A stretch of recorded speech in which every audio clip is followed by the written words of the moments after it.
நமது பள்ளியில் கடந்த பல மாதங்களாக பல நிகழ்ச்சிகளை சிறப்பாக நடத்தி கொண்டிருக்கும் விவேக பாரதி அமைப்பு இன்று நமது பள்ளிக்கு சிறப்பு விருந்தினரை அழைத்து வந்திருக்கிறார்கள். அதைத் தொடர்ந்து நாம் நடத்தப் போகிறோம். முதலில் தமிழ்த்தாய் வாழ்த்துடன் தொடங்கும்.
மேடம் அவர்களை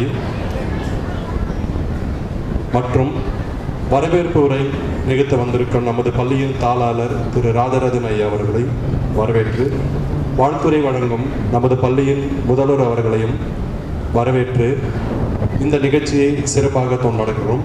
நமது சிறப்பு விருந்தினர்கள் அவர்களை நமது பள்ளியின் சார்பாக வரவேற்று அவர்களை இந்த நிகழ்ச்சியில் அறிமுகப்படுத்தும்படி நமது முதல்வர் அவர்களை கேட்டுக்கொள்கிறோம்.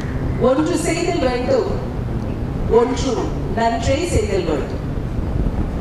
நன்றும் இன்றே செய்தல் வேண்டும், இன்றும் இப்பொழுதே செய்தல் வேண்டும். ஒவ்வொரு மனிதனுக்கும் தன் வாழ்நாளில் 2 கடமைகள் உண்டு. ஒன்று தன்னுடைய சுய கடமைகள், மற்றொன்று தன்னுடைய சமூகம் சார்ந்த கடமைகள். பல சமயங்களில் தன்னுடைய கடமைகளை மட்டும் செய்துவிட்டு தன்னுடைய சமூகம் சார்ந்த கடமையை செய்யாமல் பலர் விட்டு விடுவார். அப்படி இல்லாமல் இன்று இந்த நல்ல மாலை பொழுதிலே இங்கே நமது முன் அமர்ந்திருக்கக்கூடிய 2 சமூக சிந்தனையாளர்கள், என்னுடைய பணி இருக்கட்டும், சமூகத்திற்கு நான் என்ன செய்ய வேண்டும், அதனை நான் சிறப்பாக செய்வேன். இது போன்ற மனிதர்கள் இருப்பதால் தான் வானமும் பொய்யாமல் பொழிந்து கொண்டே இருக்கிறது. முதல்ல எடுத்துட்டோம்னா நம்முடைய ரமேஷ் ஐயா அவர்களுக்கு ஒரு பெரிய கிளாஸ் கொடுத்தார். இந்த நிகழ்வு நம்முடைய பள்ளியிலே மிக சிறப்பாக நடைபெற்றுக் கொண்டிருக்கிறது என்று சொன்னா அதற்கு முதலும் முக்கியமான காரணம் அவங்கதான். சீஃப் கெஸ்ட கூட்டிட்டு வர்றது, இந்த ப்ரோக்ராமோட டேட் என்னைக்கு வைக்கலாம்னு சொல்றது, இந்த நிகழ்வை நாம் செய்ய வேண்டும் என்று நினைப்பது, இதால அவர்களுக்கு தனிப்பட்ட பலன் எதுவுமே கிடையாது. ஆனால் இந்த செய்திகள் உங்களுடைய செவியை வந்து சேருமே ஆனால் ஒரு மிகப்பெரிய வளர்ச்சியும் நன்மையும் நம்முடைய இளைய தலைமுறையினரிடம் மனதிலே விதைத்து விட முடியும். அதுக்காக தான் இந்த தருணம். அப்படியாக பற்பல நிகழ்ச்சிகளை செய்து கொண்டிருக்கக்கூடிய விவேக பாரதி அறக்கட்டளையின் நிறுவனர் அவர்களுக்கு இன்னொரு ஒரு பெரிய கிளாஸ். அவர்களுடைய மிக நெருக்கமான நண்பர் அவர்களும் வந்திருக்காங்க. பின்னாடி வந்து வசந்த் ஐயா அவர்களுக்கு ஒரு பெரிய ஒரு கிளாஸ் கொடுக்குறாங்க. சுந்தரராஜன் அவங்க பேரு சுந்தரராஜன், அவர்களுடைய அண்ணன், அவர்கள் சகோதரர்.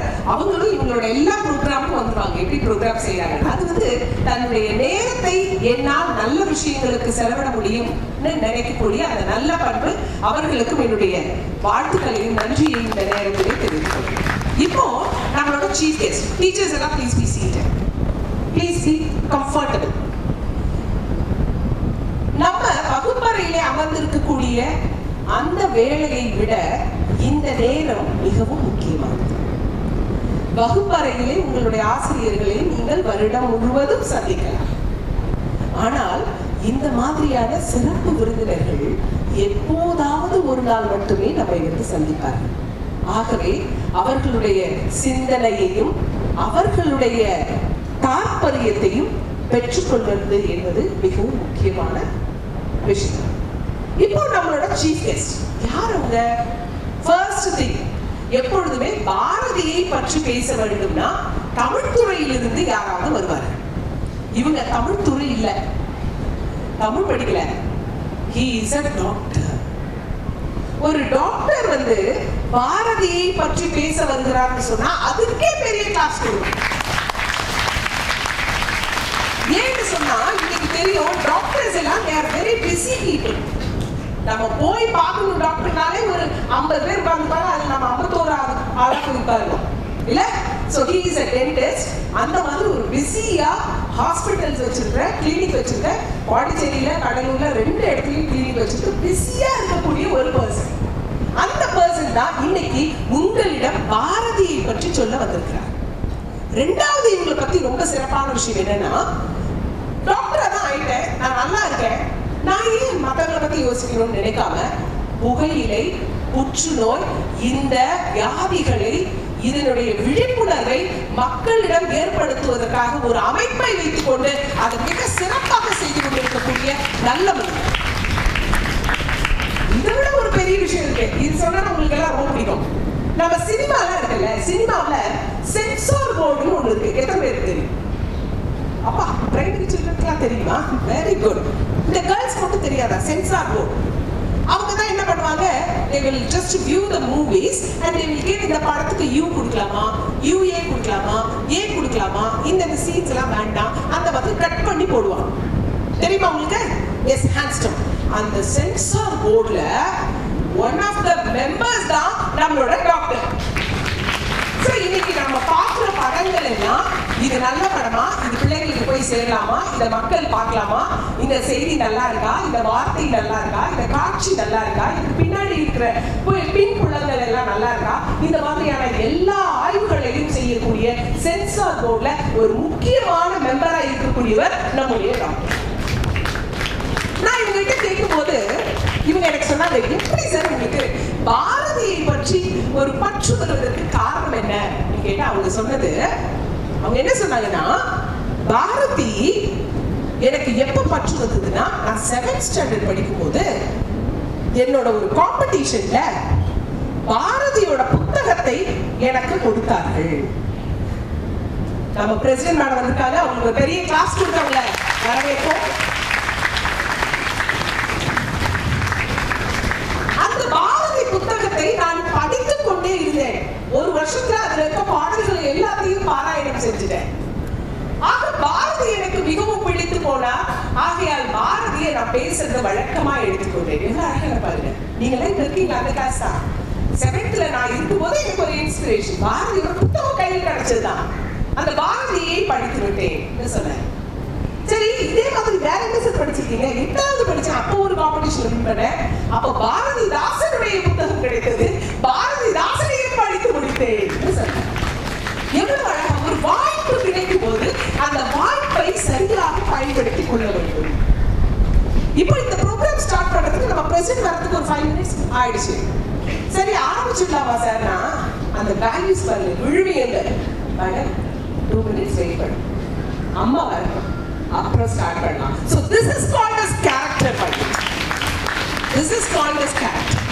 இதுல பெரிய ஆடம்பரம் அதெல்லாம் இல்ல, simplicity, the man of simplicity. இப்படியாகத்தான் நாம் மக்களுள் ஒருவராக, சமுதாயத்தில் ஒருவராக, சமூகத்தின் விழிப்புணர்வை ஏற்படுத்துவராக இப்படி இருக்க வேண்டும். இதுதான் நன்மையும் கூட நல்லதும் கூட. அப்படியான நல்ல மனிதர் அவங்க யார் பேர் மேடம் சொல்லிடுங்க மேடம். you will remember கேட்டீங்கன்னா, he is none other than Dr. Kalai Vedan here in our midst. Let us welcome him by giving a very big hand, my dear children. And now let me request our President Madam to adorn the shawl to Mr. Dr. Kalai Vedan here, who is a chief guest of our program today for Bharati Vida. Claps go!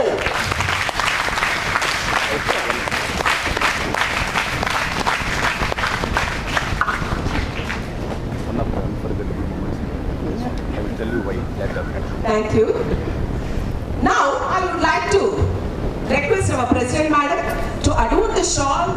the person who is bringing the good speakers, the orators, the nice human beings to our school. So it is Ramesh who is going to be honored by our President Madam now.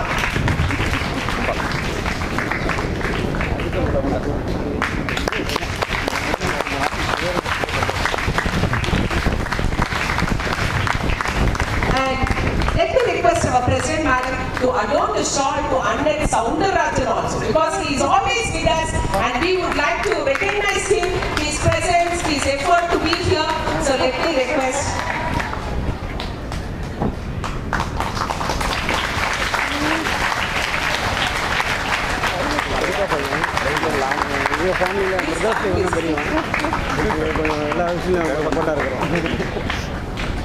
ஃபேமிலியும் சரி வெளியிலையும் சரி இன்னும் முக்கியமாக இந்த life வந்து இன்டர்வியூவில் வந்து லாபம் கொடுத்தேன். இதுக்கு முன்னாடி வந்து women's Thank you very much. Commission Please, please. My dear students, coming to the point quickly because I don't want to take much of my time because in the time வந்து நம்மளோட சீஃப் கெஸ்டோட பேச்சு கேட்கறதுக்காக நம்ம எல்லாம் wait பண்ணிக்கிட்டு. So உங்கள் டைமை நான் எடுத்துக்கூடாது. பட் அதான் 2 things மட்டும் I want to tell you. Today it is 11th September. What is the speciality? பாரதியாருடைய நினைவு நாள். பாரதியின் நினைவு நாள். பாரதி இவ்வளோ பெருசா போற்றப்படுவதற்கு என்ன காரணம் தெரியுமா உங்களுக்கு? 2 செய்தியை மட்டும் சொல்லிட்டு நம்ம சீஃப் கெஸ்ட் கிட்ட போயிடலாம். ஓகே, என்ன பாரதி மட்டும் ஏன் நம்ம இவ்வளோ பெருசா சொல்றோம்? ஏன் ரொம்ப பிடிக்குது நமக்கு பாரதியோட கவிதைகள்? யாருக்காவது ஏதாவது ஐடியா? சிந்து நதியில் மிசை நிலவிலே சரி, எஸ், ஏன் ரொம்ப பிடிக்குது? ஏன்? Any reason? Shall I tell the reason? காரணத்தை நான் சொல்லட்டுமா? முதல் காரணம் நல்லா யோசிச்சு பாருங்களேன். இதுவரைக்கும் கவிதை எழுதினவங்க எல்லாம் மிகவும் கடினமான தமிழிலே எழுதியவர்கள். பாரதி மட்டும்தான் உலகத்தின் கடை கோடியில் இருக்கக்கூடிய மனிதனுக்கு கூட நான் எழுதுகின்ற எழுத்து புரிய வேண்டும் என்ற எளிய நடையிலே எழுது. எளிமையா எல்லாராலையும் புரிஞ்சுக்க முடியும். குழந்தைங்க புரிஞ்சுக்கலாம், பெரியவங்க புரிஞ்சுக்கலாம், படிக்காதவங்க புரிஞ்சுக்கலாம், ஒரு கிராமத்துல இருக்கவங்க புரிஞ்சுக்கலாம். எல்லோரும் புரிந்து கொள்ளக்கூடிய எளிய நடையிலே கவிதையை இப்படி கூட எழுத முடியும் என்று உலகத்திற்கு காட்டிய கவிஞன் தான் பாரதி. ஒண்ணு. ரெண்டாவது, இதுவரைக்கும் எல்லாரும் கவிதைய இயற்கை வர்ணிக்கிறதுக்கு, சாமியை பத்தி பாடுறதுக்கு, கதை ஏதாவது சொல்றதுக்கு இதுக்காக தான் பயன்படுத்துவாங்க. ஆனா பாரதி மட்டும்தான் கவிதைய உணர்வுகளை தூண்டுவதற்காக பாடினார். என்ன உணர்வு தெரியுமா? சுதந்திர உணர்வு.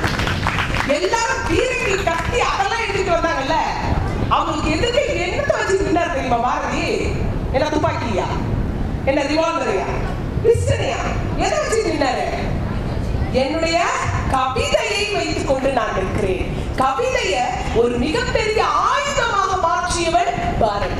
என்னுடைய கவிதை தான் என் மக்களுக்கு உணர்வு கொடுக்கும், சுதந்திர உணர்வை என்னுடைய கவிதை ஏற்படுத்தும் என்று அந்த சுதந்திர உணர்வை கவிதை வடிவிலே கொடுத்த அந்த பாரதியின் நினைவு நாள் என்று. இந்த நாள்ல எண்ணுவது உயர்வு. பெருசா எண்ணுங்க, என்ன பெருசா இருக்கட்டும், வாழ்க்கையும் பெருசாக இருக்கும். இப்படியான தலைப்பிலே நம்மிடம் உரையாற்றுவதற்காக இதோ வருகிறார் நம்முடைய சிறப்பு விருந்தினர் டாக்டர் கலைவேந்தன்.